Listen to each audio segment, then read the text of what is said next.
Car दोस्तों, वर्तमान समय में बच्चों को मोबाइल की लत, चाइल्ड मोबाइल एडिक्शन लगती जा रही है और इसके कारण उनका शारीरिक और मानसिक विकास प्रभावित हो रहा है। वे न तो किसी फिजिकल एक्टिविटीज में रुचि दिखाते हैं और न ही किसी क्रिएटिव एक्टिविटी में पार्टिसिपेट करते हैं और इन सब का कारण मोबाइल है। वे हर समय मोबाइल पकड़े रहते हैं। जो जागरूक पेरेंट्स हैं, उन्होंने कभी न कभी इस समस्या को महसूस जरूर किया होगा। तो चलिए अब जानते हैं कि इस समस्या से किस प्रकार बचा जा सकता है। अपनी बात को मैं 2 भागों में विभाजित करके कहना चाहूंगा। पार्ट 1 8 से लेकर 6 साल तक के बच्चों के लिए, पार्ट 2 7 से लेकर 15 साल तक के बच्चों के लिए। 1 आप स्वयं मोबाइल न देखें, बच्चे आपको कॉपी करते हैं। तो यदि आप चाहते हैं कि आपका बच्चा मोबाइल से दूर रहे, तो सबसे पहले आपको मोबाइल से दूर रहना होगा। वर्तमान समय में ऐसा करना थोड़ा कठिन होगा, पर आप कर सकते हैं। कोशिश कीजिए कि बच्चे के सामने मोबाइल हाथ में न रहे। यदि जरूरी है तो दूसरे कमरे में जाकर कुछ देर आप मोबाइल पर अपना काम कर सकते हैं। यदि आपके हाथ में मोबाइल नहीं रहेगा, तो फिर बच्चे को हाथ में भी मोबाइल नहीं रहेगा। 2 खाना खाते समय बच्चों को मोबाइल न दें। माँ बच्चों को खाना खाते समय मोबाइल दे देती हैं और बच्चे आसानी से खाना खा लेते हैं। शुरुआत में तो सब ठीक लगता है, पर बच्चों को फिर मोबाइल की लत लग जाती है और बिना मोबाइल के फिर वे खाना नहीं खाते।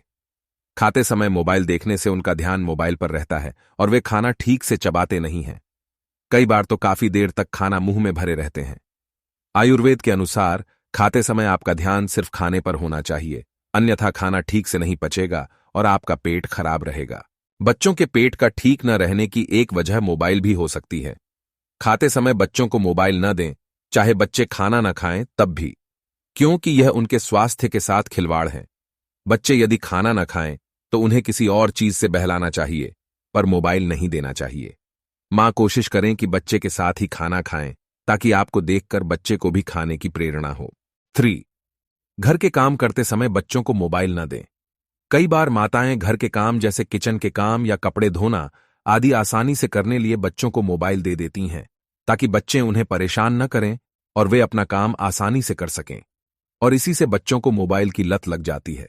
जब आप घर के काम करें तो बच्चों को कोई क्रिएटिव खिलौना दे दें, या जो खिलौना उसे अच्छा लगता है वो दे दें।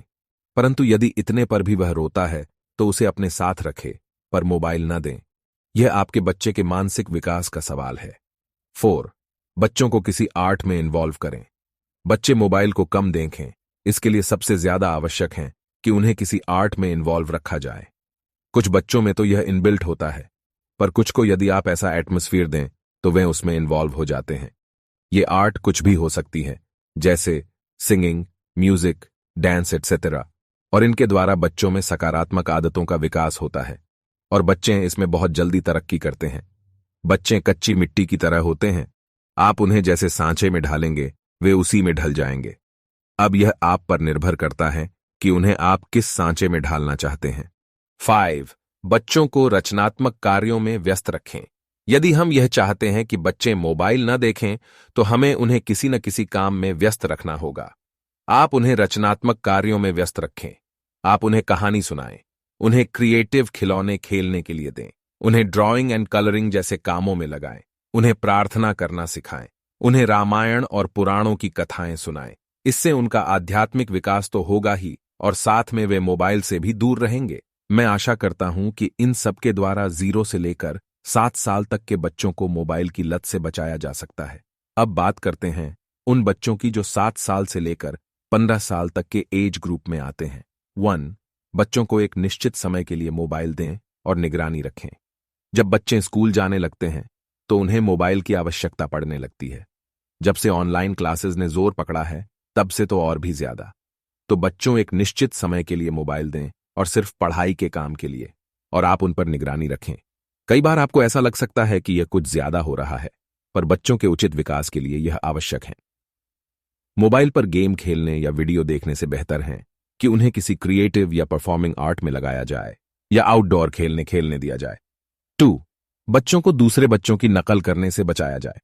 कई बार बच्चे केवल इसलिए मोबाइल मांगते हैं क्योंकि उनकी क्लास के बच्चे इस तरह का मोबाइल लाते हैं या रखते हैं। आपकी यह जिम्मेदारी है कि आप बच्चों को इस तरह की नकल से बचाएं और उन्हें अपने घर की परिस्थिति से अवगत कराएं। उनके उचित विकास के लिए यह आवश्यक है कि वे अपनी क्षमताओं को समझें, अपने घर की परिस्थितियों को समझें, अपने मन की अवस्थाओं को समझें और तरक्की करें। 3. बच्चों को बीच बीच में समझाएं कि मोबाइल का सकारात्मक उपयोग कैसे करें। यदि एक चाकू एक लुटेरे के हाथ में है, तो वह उससे किसी को जान से मार सकता है, और वही चाकू यदि किसी डॉक्टर के हाथ में है, तो वह उससे किसी की जान बचा सकता है। चाकू वही है, पर एक उसका नकारात्मक उपयोग कर रहा है और दूसरा उसका सकारात्मक उपयोग। इसलिए मोबाइल वही है, हम उसका सकारात्मक उपयोग भी कर सकते हैं और नकारात्मक भी। हमें अपने बच्चों को समझाना होगा कि मोबाइल का सकारात्मक उपयोग कैसे करें। बीच बीच में बच्चों के साथ बातचीत करें और उन्हें समझाएं। इससे बच्चों के साथ आपका कम्युनिकेशन भी अच्छा होगा और मोबाइल का सकारात्मक उपयोग भी होगा। 4. बच्चों को समय की वैल्यू बताएं। जब तक बच्चे समय की वैल्यू नहीं समझेंगे, तब तक वे समय को बर्बाद ही करेंगे, मोबाइल पर, सोशल मीडिया पर, बेकार की गपशप में।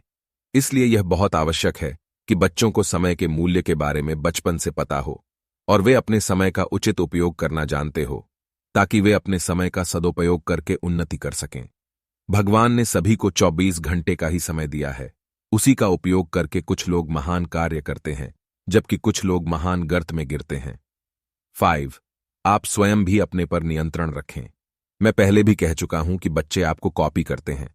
अगर आप दिन भर मोबाइल लिए रहेंगे और बच्चों को मोबाइल से दूर रहने के लिए कहेंगे, तो फिर वे कभी भी मोबाइल से दूर नहीं रहेंगे।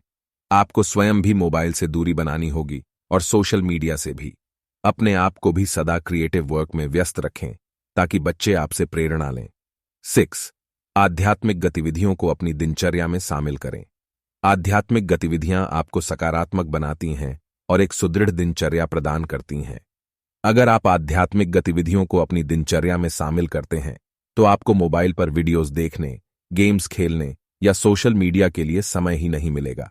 सुबह शाम भगवान की आरती, भगवान की सेवा, मेडिटेशन, जापा, आध्यात्मिक पुस्तकों का अध्ययन, इन सभी को अपनी दिनचर्या में शामिल करें और अपने बच्चों को भी इसके लिए इनकरेज करें, क्योंकि वे आपको देखकर ही सीखते हैं। एक बार मेट्रो ट्रेन में एक 11 से 12 साल की बच्ची को किताब पढ़ते देख एक बुजुर्ग महिला ने उसकी मां से प्रश्न किया कि आज के समय में जब सब बच्चे मोबाइल लिए रहते हैं, तब आपकी बच्ची को किताब पढ़ने की आदत कैसे लग गई?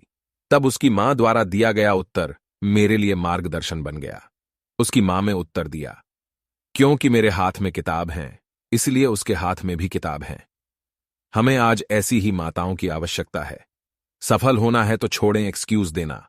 मैं आशा करता हूं कि इस लेख से सभी पेरेंट्स को कुछ लाभ अवश्य हुआ होगा। Thank you for the watching. For more videos, please like, share and subscribe.